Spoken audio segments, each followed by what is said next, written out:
So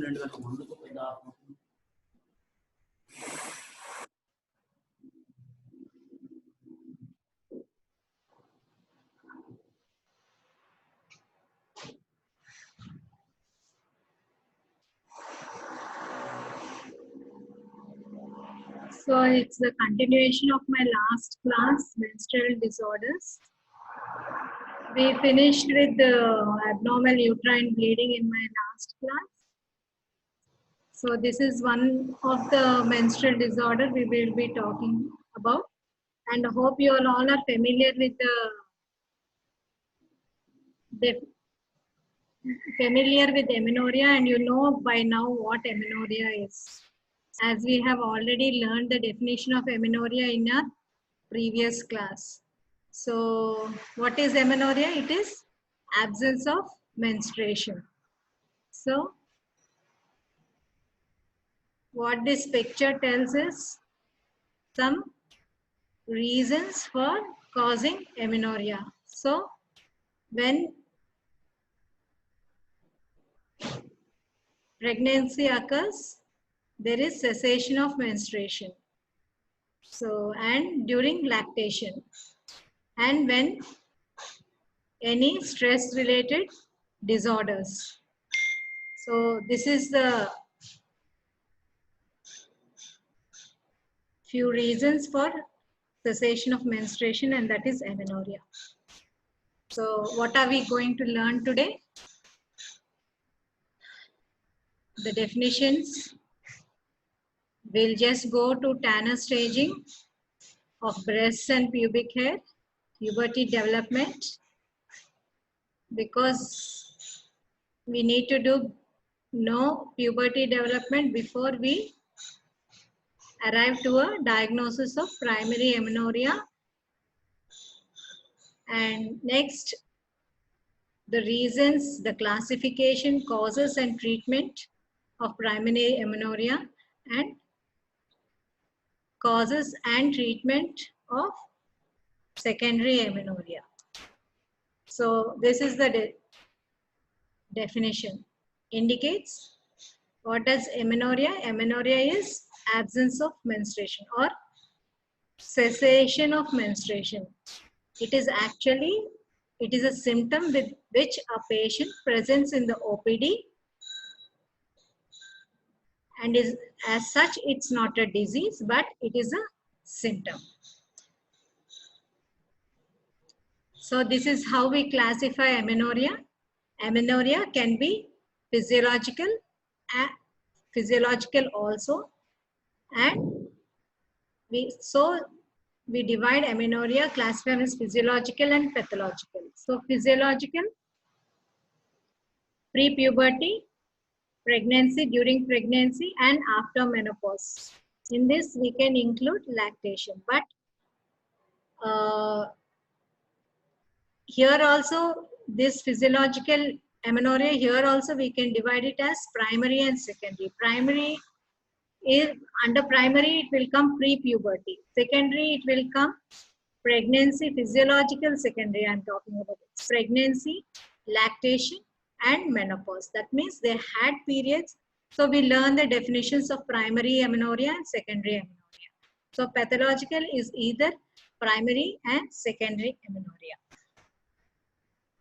So here it is somewhat more clear. This is given in your Datta textbook, this type of classification, which is called the clinical types, which is physiological, pathological. So as I told you, physiological is either primary, secondary. Primary is before puberty, secondary is during pregnancy, during lactation and following menopause.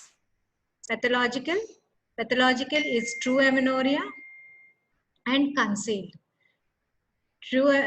Concealed amenorrhea is also called cryptomenorrhea. Either it can be congenital or acquired. Later on, we will know what is congenital and what is acquired. Cryptomenorrhea is not actual amenorrhea. Patient will be menstruating, but it is concealed due to lower genital tract abnormalities or upper genital tract abnormalities patient will be menstruating, but the menstrual fluid does not come out due to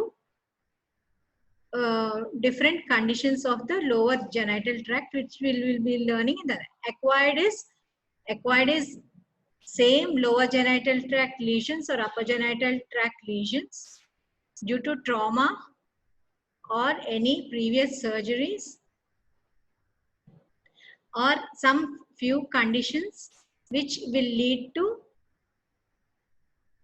concealing of the menstrual fluid to coming out of the vagina. What is real or true amenorrhea? It can be classified as primary amenorrhea and secondary amenorrhea. Later on, we will be going on to the definitions of primary and secondary amenorrhea. So, pathological amenorrhea, as I told you, is classified as primary amenorrhea and secondary amenorrhea. So, causes of amenorrhea. So, we'll see the causes of primary amenorrhea. 43% is mainly due to gonadal failure, and 15% is due to congenital absence of uterus and vagina, and 14% is constitutional delay. Then secondary amenorrhea. Secondary amenorrhea main causes are due to chronic anovulation, which is the chronic anovulation occurs due to various conditions. Various endocrinal problems are also involved, like hypothyroidism, hyperprolactinemia. 16% of secondary amenorrhea contributes to weight loss and anorexia nervosa, which is a condition we'll be going through. So, let's go in detail of the causes of amenorrhea. Delayed puberty. What is delayed puberty? So usually in my last class, I have told you that menarche attains at the age of average 12.5 years. But what is delayed puberty? Puberty, menarche, which has not attained till 14 years with good development of secondary sexual characters. In my last class, I also explained you what are the secondary sexual characters. So, with the presence of secondary sexual characters at the age of 14 years, the menarche has not occurred, then we can wait for 2 years, that is till 16 years of age, for the attainment. Sometimes the girl attains her menarche at 16 years of age with development of already developed secondary sexual characters by the age of 14 years. So that is called delayed puberty. But when no secondary sexual characters are present by the age of 14 years, there is no need to wait till 16 years to investigate or to evaluate the patient with the complaint of amenorrhea. So that is called delayed puberty. Next, delayed puberty is due to, sometimes it runs in the families. The girl's mothers, sisters also, they might have attained the menstruation around 16 years of age. So next is pregnancy. So what is the other cause? Pregnancy is very rare condition before menarche, but it's not impossible.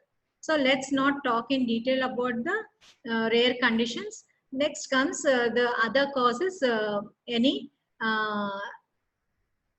stress, emotional disturbances, any infection, trauma, tumor, which affects the cerebral cortex. So what happens? You can look if any emotional stress which causes increased stress causes increased endorphins and decreased GnRH. What is GnRH? These are gonadotrophins. These are if no GnRH influence, then the hormones acting on the ovary are not established. So there is failure to attain the menstruation, or already attained menstruation will cease. So hypothalamic causes, you can see vigorous weight loss, vigorous exercise, or sudden weight loss. So actually what happens, why amenorrhea occurs in weight loss? Weight loss, what happens when anybody loses more than 15% of their body weight, then uh, the hormones are disturbed.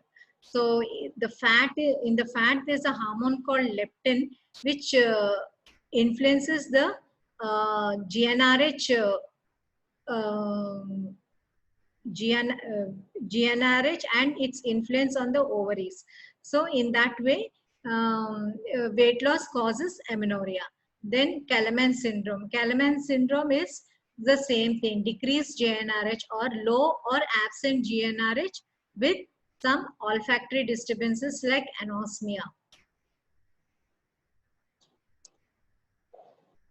Then the pituitary causes. Pituitary causes like empty sella turcica, any pineal tumor, any pituitary tumor, prolactinomas like prolactinomas, uh, then any other endocrinal problems like Cushing disease, Frolic syndrome, and Lawrence-Moon-Beadle syndrome. This is a Cushing syndrome. You look at the patient.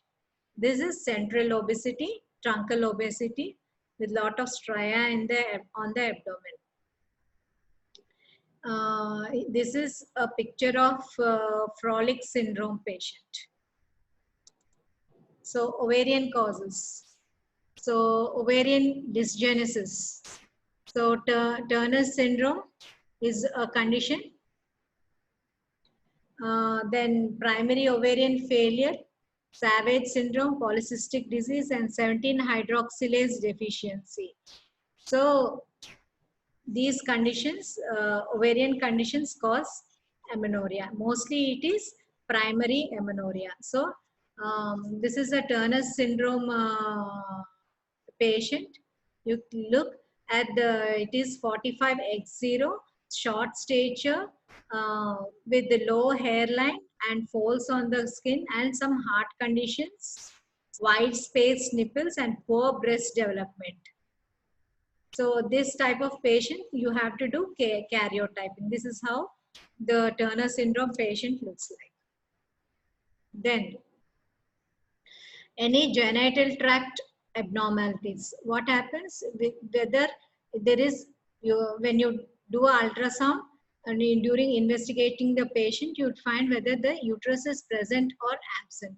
Absent uterus, there's a condition called Mayer-Rokitansky-Kutscher-Hauser syndrome, where the patient looks like a complete female, and karyotype is also 46XX, normal breast, normal sexual hair development, normal looking female genitalia, normal female range testosterone levels, but there is no uterus and vagina, but the ovaries are normal. So they might be having other skeletal and middle birth. They can behave as females once the vagina is reconstructed. But no reproductive cannot reproduce. Refractory endometrial obstruction, some obstructions in the urogenital tract like imperforate hymen and vaginal septum. This is some chromosomal intersex problems also contribute to amenorrhea.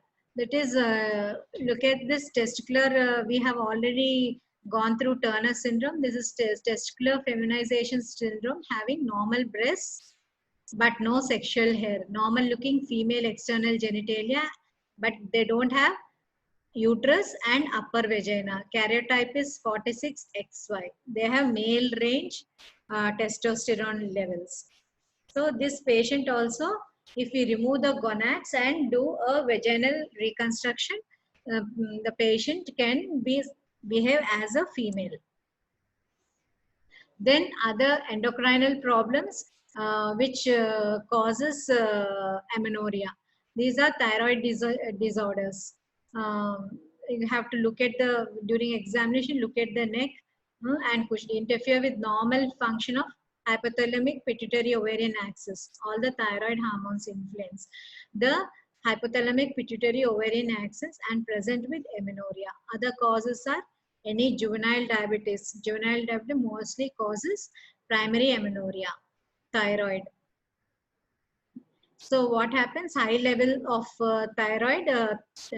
thyroxine inhibits FSH release. So it causes amenorrhea, adrenal glands. So androgen secreting tumors of the ovaries may cause secondary amenorrhea. So some of the drugs and tranquilizers, antihypertensive, antidepressants, like drugs like metoclopramide and estrogen also cause amenorrhea. So then the drugs are phenothiazine, cimetidine, methyl-dopa, butyrophenones, and antihistaminics are also included in the causative drug-induced amenorrhea. What happens? These drugs cause increased prolactin levels, hyperprolactinemia.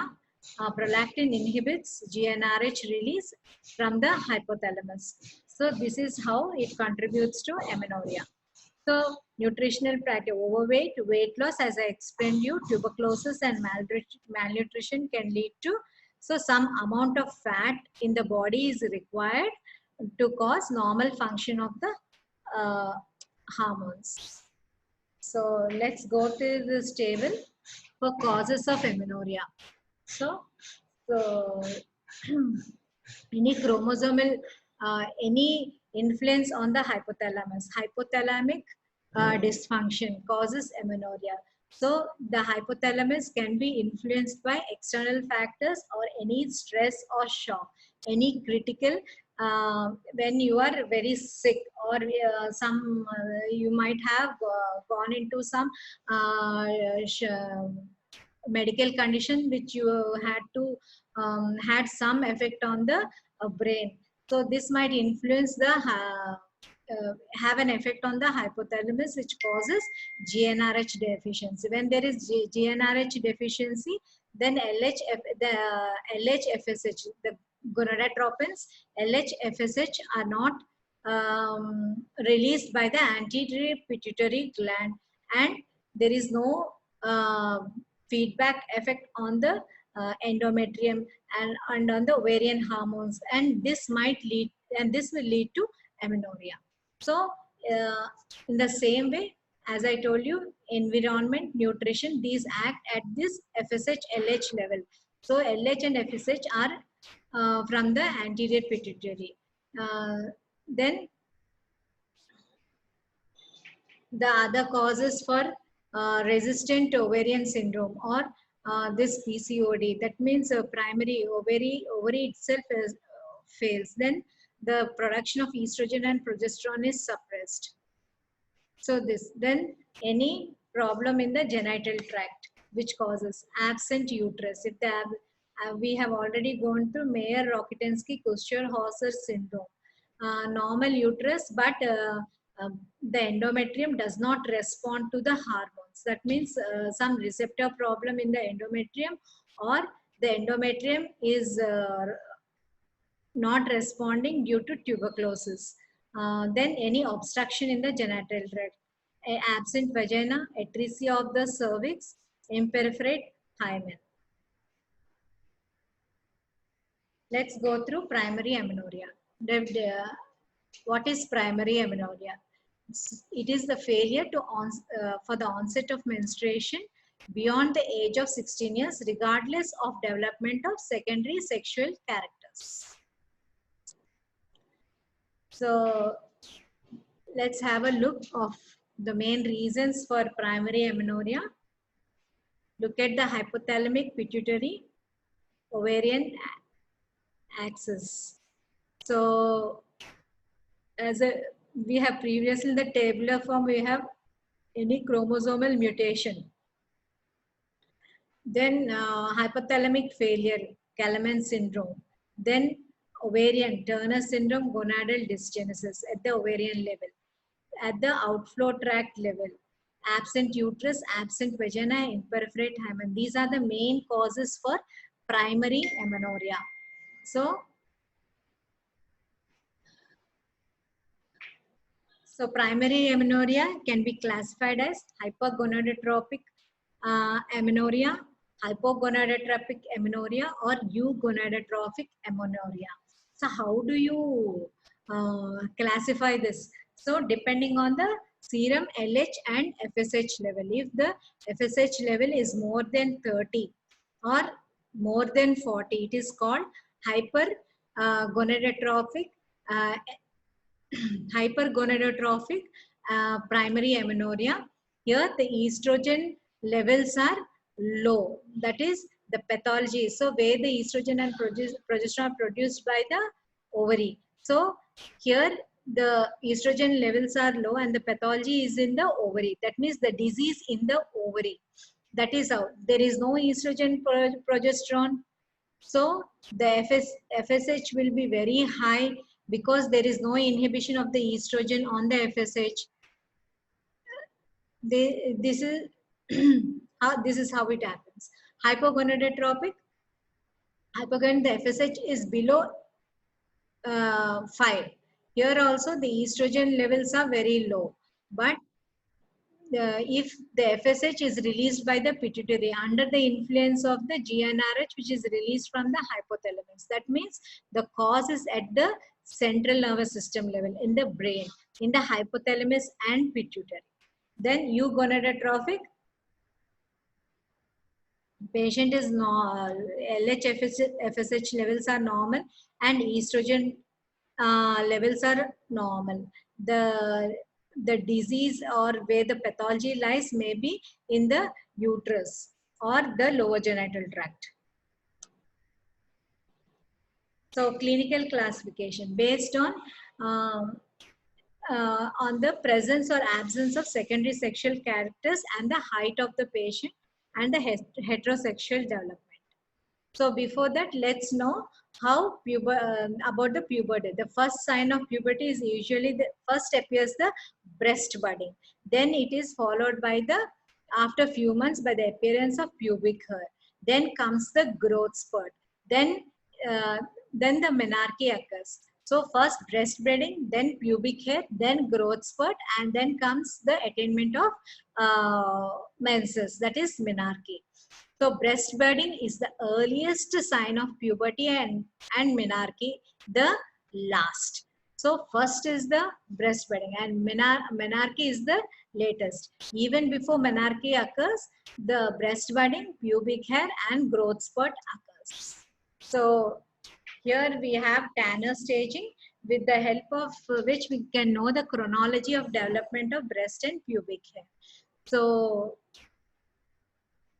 breast development, you can see stage 1, this prepubertal, that is elevation of papilla only. Then stage 2, there is little breast budding. Then B3, enlargement of the breast with glandular tissue without separation of the breast contour. When you come to stage 4, the secondary mound formed by areola will be present. Then at stage 5, single contour of breast and areola. Then development of pubic hair. Prepubertal, there is no pubic hair. Then labial hair in the second stage. Then in the third stage, labial hair spreads on the mons. So slightly lateral side in the fourth stage. In the fifth stage, lateral spread or to form inverse triangle. So when you examine a case of primary amenorrhea, Tanner staging is very important. You have to look at these are all the secondary sexual characters which we have to examine when you evaluate a patient of primary amenorrhea.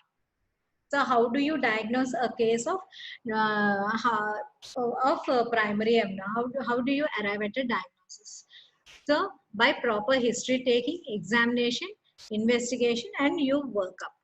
So history. So you look, as I told you previously, Tanner staging help you in the chronology of development of secondary sexual characters. Take the history of cyclical abdominal plane. As I already told you about cryptomenorrhea or false menstruation. The patient will be menstruating every month. So you have to, but the menstrual fluid is not coming out due to some anatomical reasons in the lower genital tract like imperforate hymen or any vaginal septum, which is obstructing the menstrual fluid to come out. So you have to take the history of cyclical abdominal pain, administration, chronic administration of any drugs.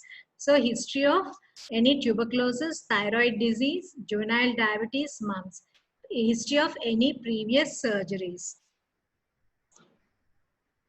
So when you examine a case of general examination, in general examination, you will take the height and weight ratio, the stature of the patient, short statured or tall stature. Then Tanner evaluation of maturity status of the secondary sexual characters. Any genetic or endocrinal stigmata also needs to be observed. So main investigation is the ultrasound. Then the hormones which needs to be tested in a case of primary amenorrhea is serum FSH, estradiol and prolactins.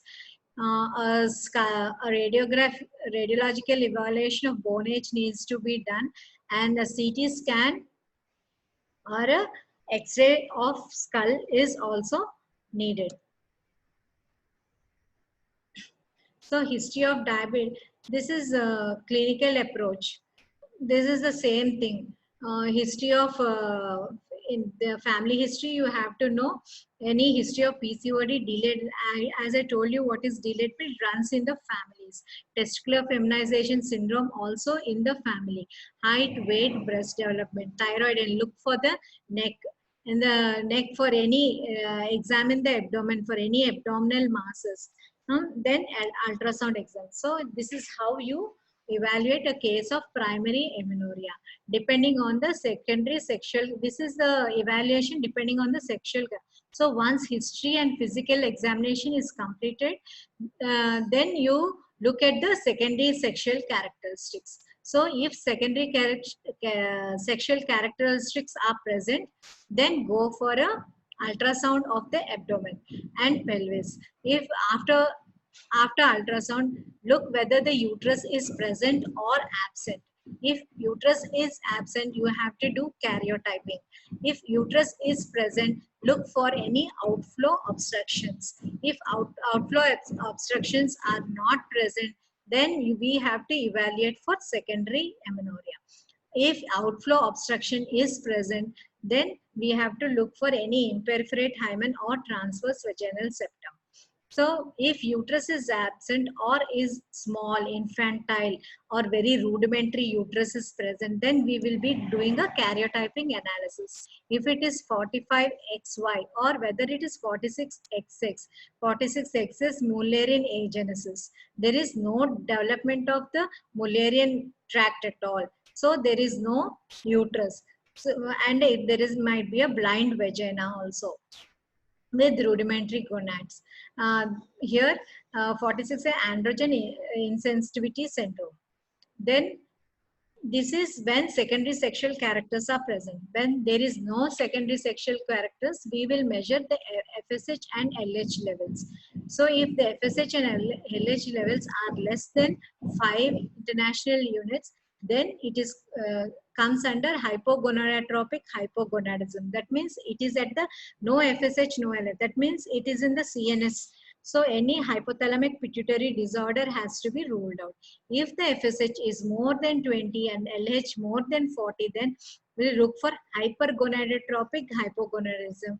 And we need to look, because the FSH is high, that means the hypothalamus is okay. But there is some problem in the gonads. There is some gonad, there is no negative feedback from the ovary. That means estrogen and progesterone is low or is not there. That means the gonads are not there or non-functional. So the conditions where gonadal failure is there, we have to do karyotypic analysis. So this is the same thing depending, I have already explained. So secondary sexual characters, we've gone through this part. So let's review it again. So look at the secondary sexual characters. That is the breast, pubic hair. Yeah, you have to look at the breast and antenna staging.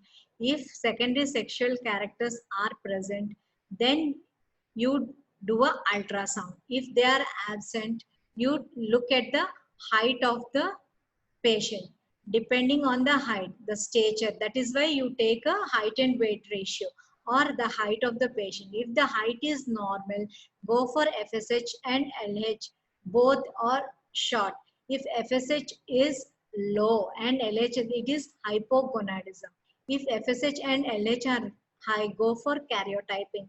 Karyotyping, if it is X0, XX, gonadal, like Turner syndrome, premature ovarian failure, resistant ovarian syndrome.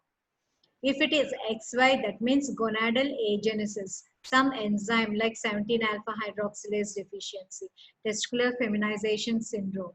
So if it is XY, if the patient is short and FSH and LH is low, then some intracranial lesion. If FSH and LH is high, always go for X0. Here the short stature comes under Turner syndrome. Okay, if it is stature, it is something gonadal failure, and it can be a premature ovarian failure, resistant ovarian syndrome, or gonadal dysgenesis. If secondary sexual characters are present, and the ultrasound shows an uterus, that means uterus is present. If uterus is present, then what is the reason for not getting her menstruation? If it is normal anatomy, go for hormonal assays, FSH, LH and prolactin.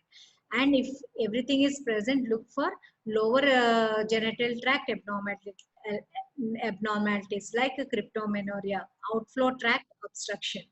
If uterus is absent, again you will do karyotyping. Uterus karyotyping is 46XX. Absent, then you can think of Rokitansky Koster-Horsel syndrome. If 46XY, then testicular feminization syndrome. With normal anatomy, when you go for FSH, LH, with uterus present, then if it is normal, FSH, see if the patient is having secondary sexual characters, ultrasound is showing uterus and uterus is present, then but still has not, then you go to FSH, LH and prolactin level. You can go for hormonal assays. If these are also normal, that means you can categorize this patient as delayed puberty or delayed menarche. Then if FSH and LH is more than 3:1, then the diagnosis of PCOD, and mostly it is due to comes under secondary amenorrhea. Then if FSH is high, either it can be uh, in the gonadal failure, agonadism, Turner syndrome, resistant ovarian and premature menopause. If FSH and LH both are low, some pituitary cause. So, and hypothalamic failure. Prolactin is increased, then hyperprolactinoma, then you have to go for a chest X-ray. I hope I'm very clear how you have to examine a patient of amenorrhea. So 4 phenotypes have been described during the workup for a patient of primary amenorrhea. Absent breast, presence of uterus. Presence of breast and absence of uterus. Both breast and uterus are absent, and both presence of breast, and we'll go into details of it. So where absent breasts are absent but uterus is present, go and check the serum FSH level. If it is high, then hypergonadotropic hypogonadism. That means that something is wrong in the gonadal, there is gonadal dysgenesis. If it is low or normal, that means it's something in the CNS. It comes under hypogonadotropic hypogonadism and hypothalamic pituitary failure. So where there is presence of breast and absence of uterus. absence of uterus. That means you have to do karyotyping here. So here you do only FSH, and here when there is when you phenotype, when you look, there is breast is present but uterus is absent in ultrasound examination, then you go for karyotyping. Then if it is 46XX, it can be Mullerian agenesis. And no, there will be normal breast and sexual hair, but there is no internal reproductive system. 46XY, it can normal breast but absent sexual hair. This also can be present in testicular feminization syndrome. Then absent breast and absence of uterus is agonadism. Or in any enzyme deficiency like 1720 desmolase deficiency and 17 alpha hydroxy deficiency. Presence of breast and presence of hair. Mostly it is outflow tract disorders like imperforate hymen. So imperforate hymen represents one form of failure of complete canalization of the vagina. You can look at the picture. This is the bluish discoloration of the, that is the menstrual fluid, which looks bluish in color when it fills the tract and it bulges, the hymen bulges, the hymenal membrane bulges out of the vagina. Most frequent obstructive anal, it is the most frequent cause. Imperforate hymen is the most frequent cause for this is not true amenorrhea. As I told you previously, it is, that's why it's called cryptomenorrhea. It is not a true amenorrhea. Patient is menstruating, but because of outflow tract obstructions, patient can't, the menstrual fluid is not able to be let out. Then how do you diagnose this? Primary case of primary not attained menstruation with cyclical abdominal pain, abdominal swelling, and urinary retention. So what happens? There is black flow of the menstrual fluid fills the vaginal, the lower genital tract, the upper genital tract, and the uterus starts distending. So it looks like an abdominal swelling. And because of pressure of the enlarged uterus over the bladder, it causes urinary retention. So looking at the, you have, when you examine the introit, this bluish bulging membrane. So it is the same thing I have explained in detail. It's there in your textbook. You can go through. So in this table, depending upon the phenotypes, breast absent and uterus present, you can investigate. Like I told you, breast absent and uterus present, you have to go to check the FSH level. If breast is present and uterus is absent, do karyotyping. Similar way, breast absent and uterus present, do karyotyping. Then breasts are present and uterus is absent. Here the estrogen is present, uterus is present, indicates that there is some hormonal problems, other hormones like thyroid. Here you can go for a progesterone challenge test, which we will learn in detail in the next coming. So how do you treat the case of primary amenorrhea? So the treatment for primary amenorrhea is treat the underlying cause. So if it's a pituitary tumor like prolactinomas or anything, you go for surgery. If it is not very microadenoma, so you can treat with bromocriptine. Then ovary. Similarly, androgen producing tumors of the ovary, we remove the ovaries. Then testicular feminization. We have to, because in testicular feminization, the gonads are not functional. Then So we remove the gonads, otherwise there can be malignant changes in the gonads. So we remove the gonads, and what is HRT? Hormone replacement therapy we can give it, and and construct the vagina. Turner syndrome also hormone replacement therapy. Imperforate hymen you can give. Imperforate hymen can be treated. A surgical incision is given on the hymen, a cruciate, and the vagina and the menstrual fluid is drained out. And thyroid disease, you give appropriate medical treatment. Any eating disorders like bulimia, anorexia nervosa things, we have to refer the patient to a psychiatrist. And for polycystic ovarian syndrome, medical treatment and weight management is advised. Coming to secondary amenorrhea. What is secondary amenorrhea? Secondary amenorrhea is defined as amenorrhea for a period of 6 months, where the patient or more in a woman with previous normal menstruation, but the clause is in the absence of pregnancy and lactation. So more than 3 cycles or for a period of 6 months, it comes under secondary amenorrhea.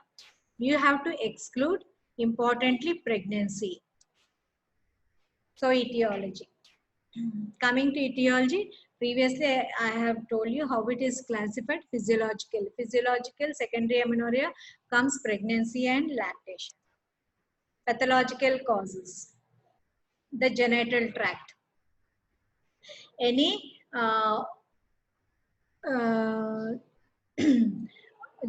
genital tract problems like outflow tract problems, the uterus, Asherman, excessive dilatation and curettage. Excessive dilatation and curettage, and after hysterectomy. So patient can't have a menstruation. That is called secondary. That means previously she has menstruated. And in tuberculosis also some adhesions in the endometrium also causes amenorrhea.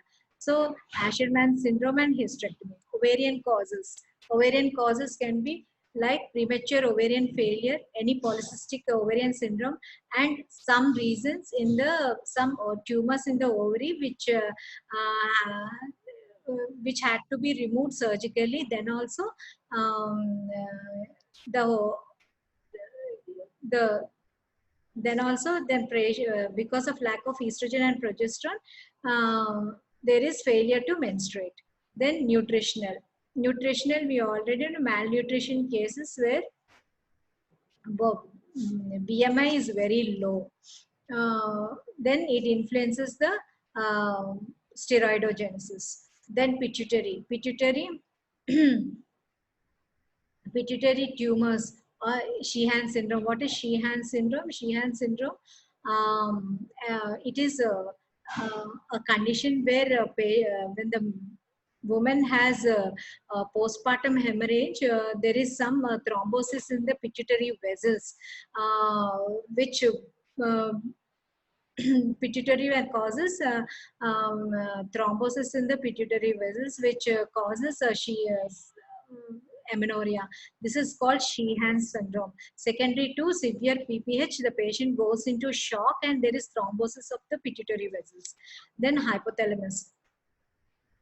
Then hypothalamus, you know, hypothalamic, the factors which act on the hypothalamus: stress, shock, any surgeries which causes shock, any external stimulus, any then suprarenal causes, then thyroid, hypothyroidism. These are all endocrinal problems.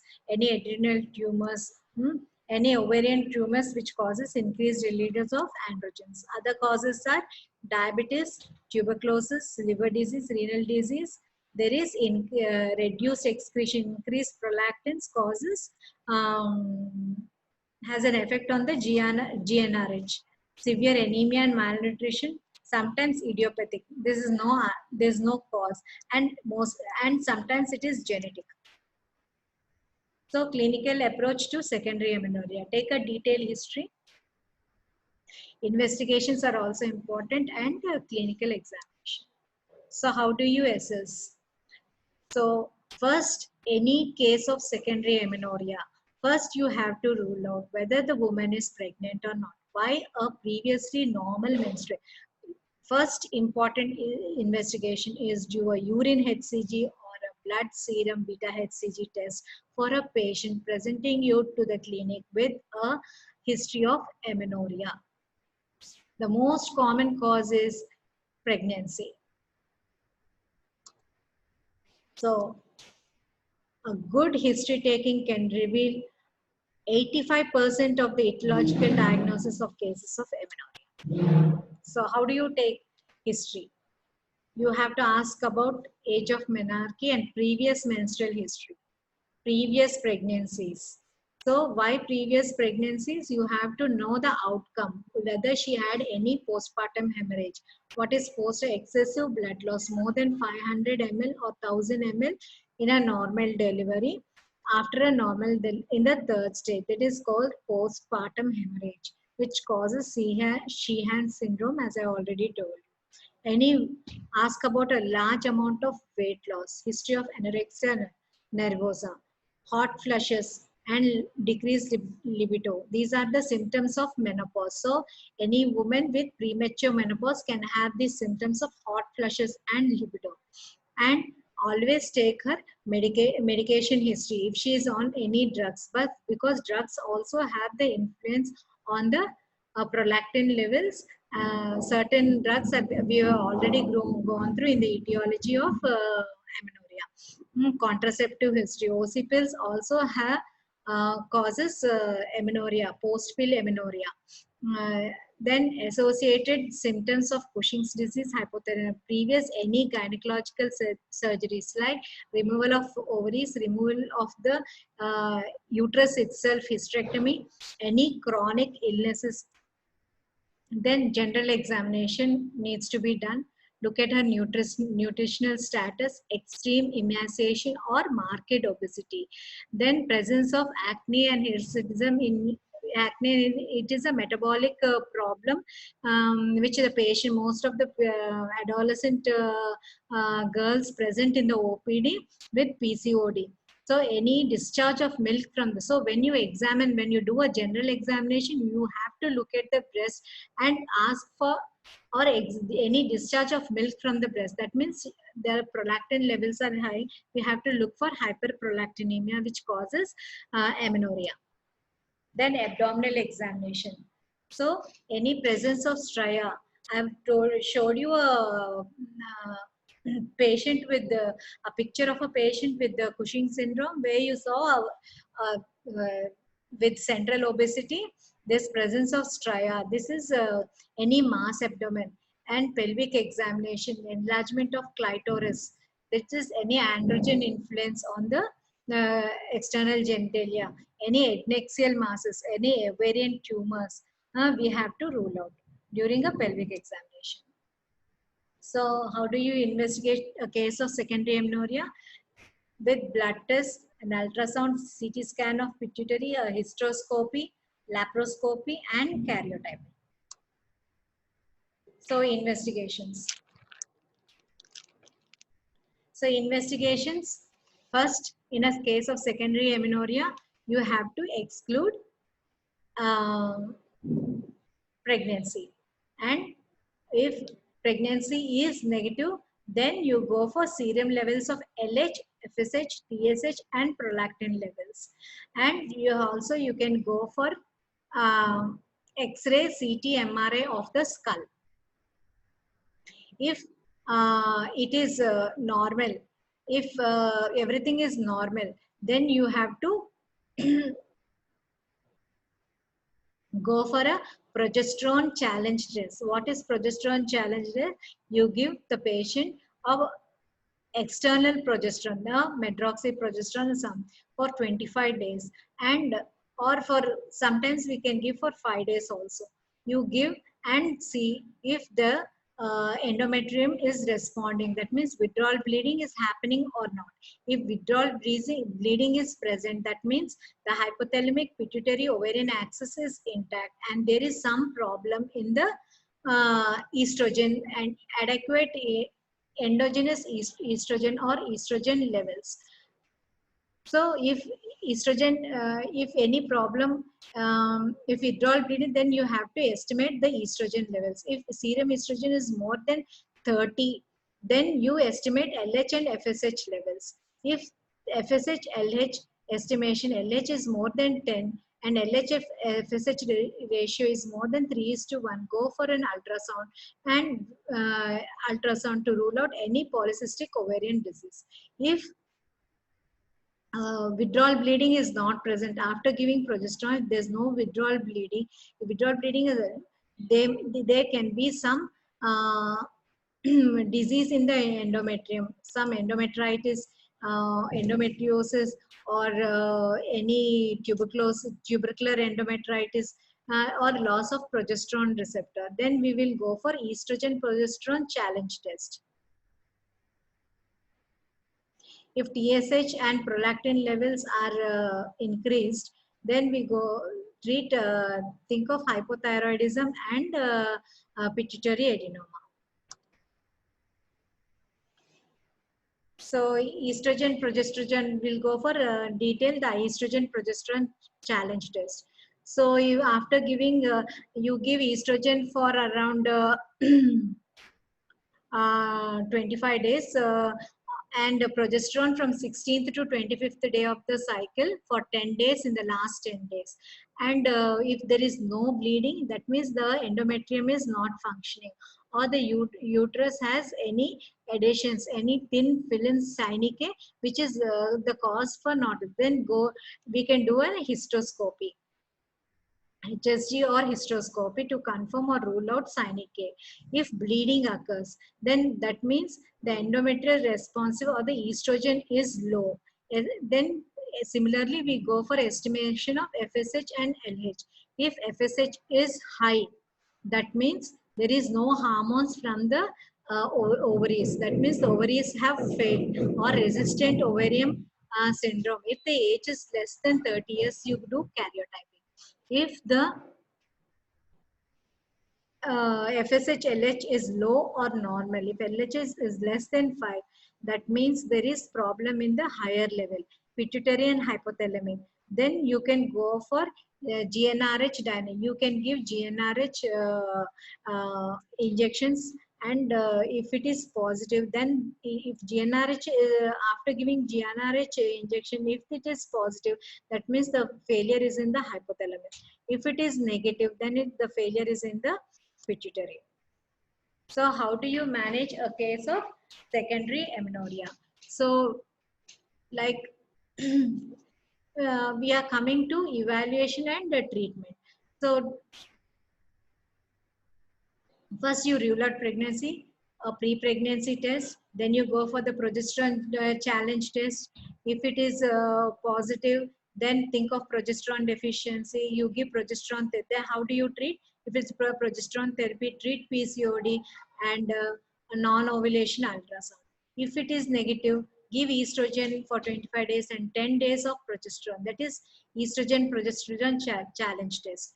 Then if it is negative, non-responsive in a TB endometrium and Asherman syndrome. TB endometrium, you can anti-tuberculous treatment, and also you can put an Asherman syndrome.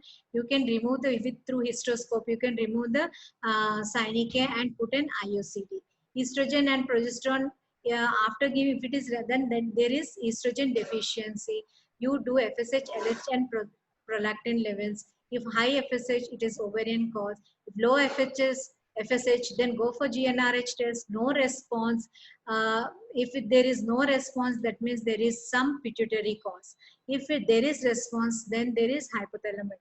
How do you manage? Depends on if whether the patient is interested in pregnancy, secondary amenorrhea. This is secondary amenorrhea. If the patient is interested in pregnancy, in pregnancy, then you go for infertility treatment, induction of ovulation. You go for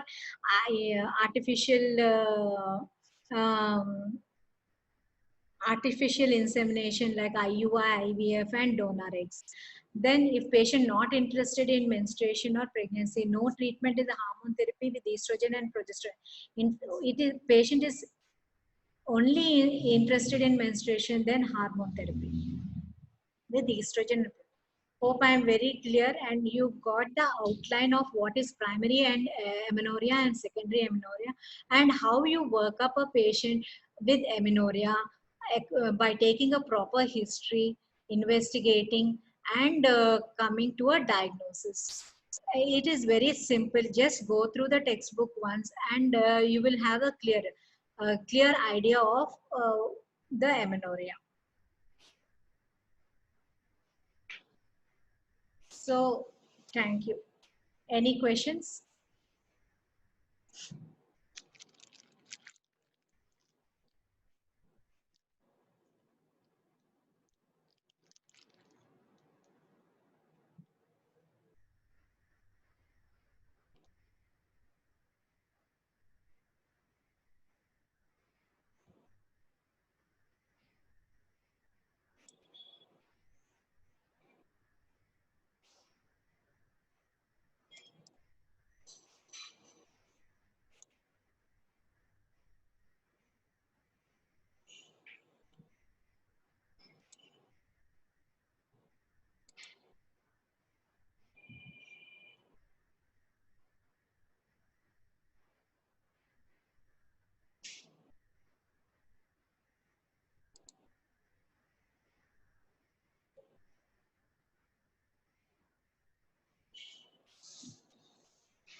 ఇది end చేయలేదా